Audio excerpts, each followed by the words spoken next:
You know, I get home very late. Yep. 11, 12 is pretty consistent for me weekdays. Yep. So I'm exhausted after 18 hours and I bring a lot of energy all those hours. I can imagine. You know, when I think about my school career, those 8 hours, I probably put out 40 minutes of energy. And I see people do that at work all the time. Yep. They work for 9 hours, but they're really working for an hour. Gary, thanks for your time, mate. Real pleasure. Mate, just a few questions. So I've been watching Vaynermedia for the past few years. You're going through some insane growth. How are you maintaining the quality and the growth at the same time?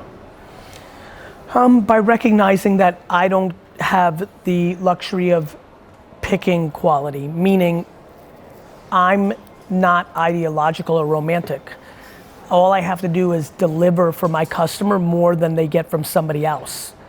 And I think a lot of people make quality in explosive growth an internal insecurity or ideology. And for me, I just think, will this client get more bang for their buck from me than if they hired somebody else? And truth be told, I think that we're built in such a contemporary way that is actually proper to today's world that it's highly likely that even on a bad day, the $1 million you spend with Vaynermedia is going to be a far more efficient spend than you would spend with somebody else, which allows me to not be crippled, and then I'm in charge of quality control. It's a game of firing. It's having the humility to admit your mistakes and move on from senior executives. And so the only thing that matches my confidence is my humility, so I'm comfortable in admitting mistakes through action. And I'm not crippled by the quality question because my client will fire me if I'm not delivering on quality. 100%. Make sense? Yeah, 100%. Mate, in the early days, we grew from 1 person to 400 in about 2 years, and our quality probably wasn't there because we didn't have the systems or the processes in place. Are you guys investing heavily into systems and processes? Because you guys are at a massive scale now. We probably do because, you know, whether it's our CFO or other business leaders, there's probably a lot of T's and I's being crossed by people outside of me. Yeah. But I just, you know, I think that, I think bad systems tend to come at the expense of our margin more so than the expense of, as a client service provider, at the expense of clients. Yeah. Clients take advantage of bad systems by agencies because they get more out of them, right? 100%. So because I want to be disproportionately aligned with my client, I've almost been happy that they can do that. I don't feel any anxiety of them whispering to their executive branch, we're getting a really good deal with Vayner. They're scrapping super hard. They're not adding, you know, costs to us or billing us for extra hours. But I think that's our strength. Okay, great. So mate, you've got LA, New York, London, and Tennessee. We do have an office in Chattanooga, Tennessee, and now we're opening up Singapore. Oh, you're in Singapore. And Chattanooga has swithed to the Sasha Group. Okay. So Vaynermedia now sits under a holding company I created called VaynerX. Okay. And we started a separate agency for small businesses because 90% of the inquiries to our website were from SMBs, but we were built for Fortune 1000. Is that in the US? And globally, but predominantly US. And so we started something called the Sasha Group to service them. Okay. And the Chattanooga office became a Sasha Group office, mainly because I anticipate eventually opening an office in Atlanta for Vaynermedia, Okay. because I'm very fond of that market. So yes, those are the places we are. An office in Singapore, so do I. Hope we're not competing with each other. I mean, look, I think you'll appreciate this and this will make sense to you. You know, from the little I know and in our banter, I always believe that you can't slow down winners. Yeah. And I love competition. It makes it better. yeah, and honestly, for me, it's like, you know, I think everybody does it differently. For me, if we're competing in that market, it's not that I'm gonna look at what you're doing. Like, I'm not the kind of person that will look at what you're doing, appreciate it, and try to add that to my game, which I think a lot of people do well in sports and business. My thing is that I'm so focused on what I'm doing, and I'm making assumptions that you're gonna do great too, and that there's so much abundance. Do I want to lose a pitch to you for Nike Southeast Asia? Absolutely not. Do I think that there's 95% of other people that stink, and if somebody's good, they deserve to win business. I absolutely do. I think it's very bad business to suppress or be petty with other winners. I watch people do it with me all the time, and I laugh. I'm like, your keyboard hate is not gonna stop my growth. And it's common. It's super common. I would argue keyboard hate fuels my growth. Good, mate. So when are you going to open up in Australia? That's the question. Soon. Okay. You know, whether that's 2 years from now, 4 years from now, 9 years from now. I'd like to be in Australia at some point. I'd like to be in mainland China. I'd like to be in Central America. I'd like to be in South America. Central But I don't. America. Yeah. I'm going to open an office there in the next 6 weeks. Good for you. Yeah, it's where it's Where are you looking at? Panama. Very cool. Yeah.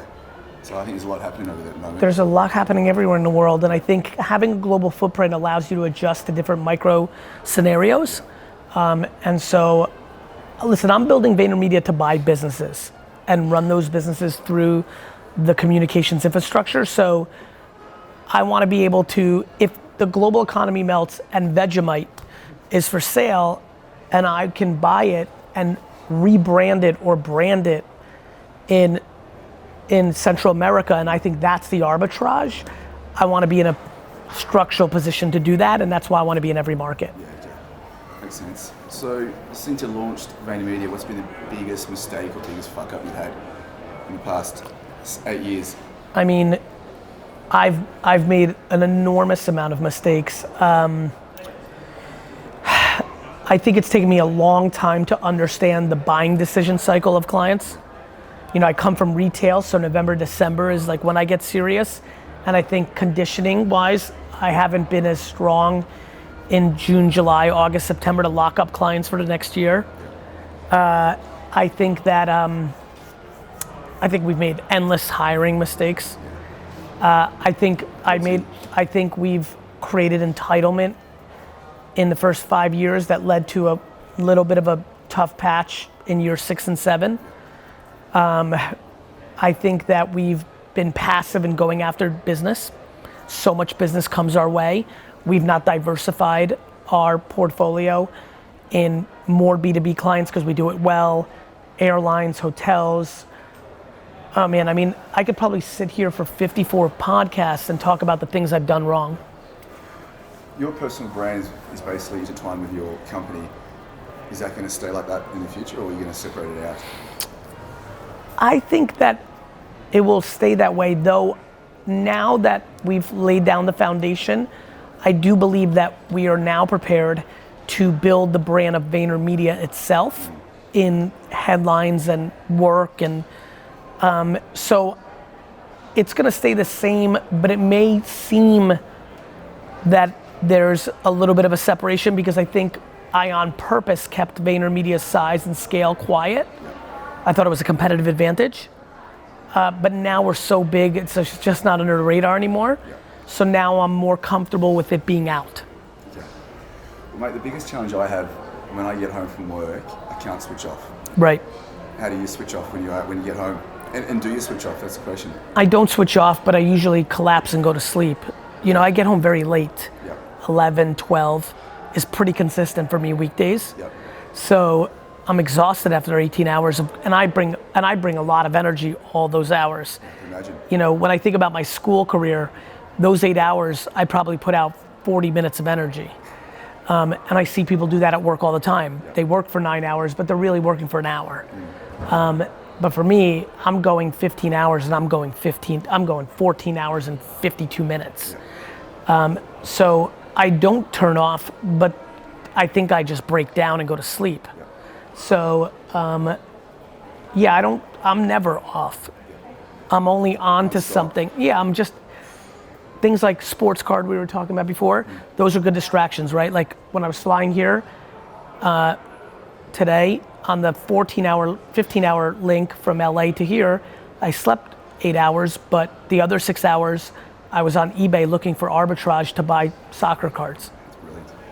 Good stuff. So I'm not off, but I'm doing something that is not that serious. So that allows me to, somebody next to me may be watching a Avengers movie and that's how they unplug, or somebody else might be playing a game. I tend to unplug by doing more business. Stuff. Well, mate, you got your fingers in many, many pies. Over the next 5 years, what do you think of the next big industries moving forward? I'm very fascinated by TV and film. Okay. I think that as I've learned more about Hollywood, I think my skill set of storytelling and getting people to pay attention will probably play well there. So I'd be very surprised if I don't, 5 years from now, have an actual film and actual television shows in the system. Television shows probably on OTT platforms. So that's the one that seems obvious to me. What are your thoughts on alternative meat? On alternative meat? I think that I know it's a random question. no, it's a great question, actually. I really like it. I'm not super educated about it. Yeah. I know it's done extremely well publicly. I know that one of our athletes in Vayner Sports did some content for it, and we negotiated, instead of a small fee, equity, which turned into him making 80 times more money than he would have. So good job by my brother AJ and by Derek Morgan, the football player, for being smart enough to take the equity.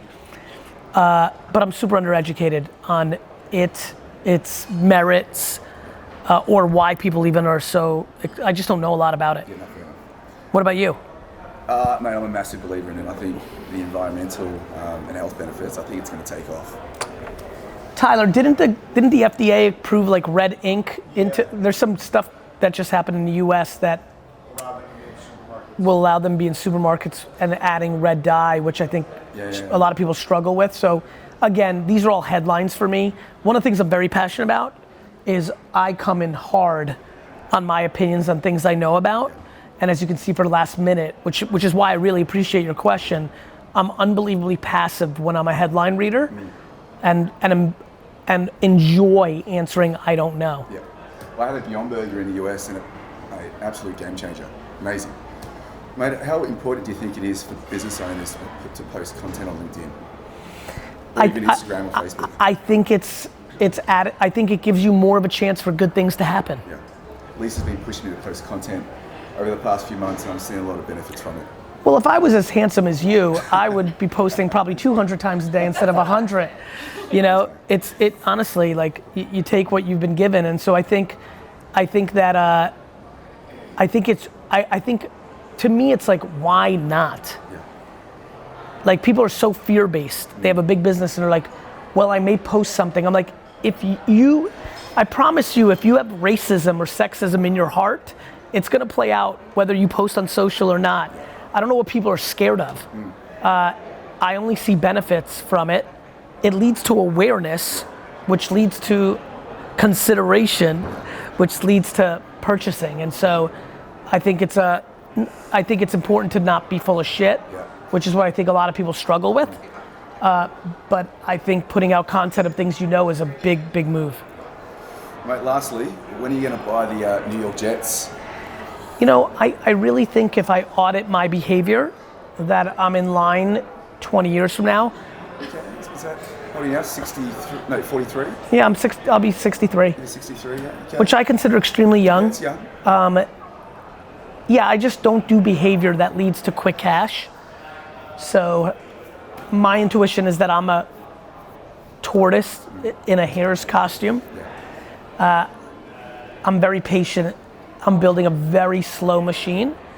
I happen to be a frantic energy guy, but my behavior is quite calculated and slow.